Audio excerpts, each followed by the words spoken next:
Well, first of all, it's important for me to point out that I'm not the typical entrepreneur in the sense that I started an organization, a policy organization, a nonprofit organization instead of a business. So it's a little different, but it's substantially similar. You have to raise a revenue, you've got to pay bills, you've got to build an organization, you've got to convince people to be involved in your organization, you've got to sell your product. And my product was ideas, working with policymakers in Washington to improve policy circumstances for other entrepreneurs who are starting real businesses. Because the work that they do, lots and lots of research documenting and confirming how important startups are and entrepreneurs are to innovation, which drives economic growth, job creation, opportunity expansion, all the things that make a society and an economy healthy and vibrant. Entrepreneurs are incredibly important.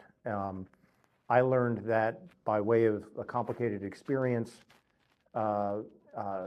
in my former life. My former life was also public policy, but in banking and financial policy.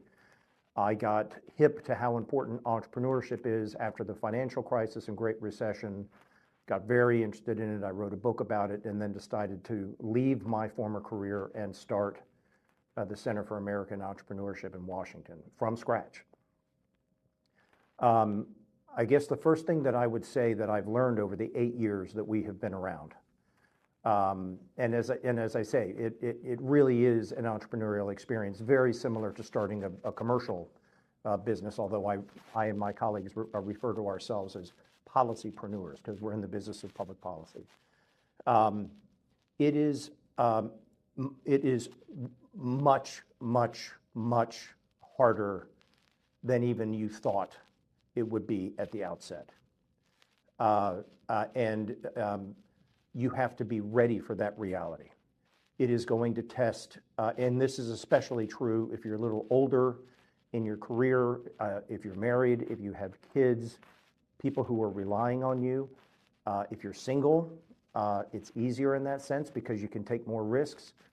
I decided to do this in my early 50s. I had 2 kids in high school.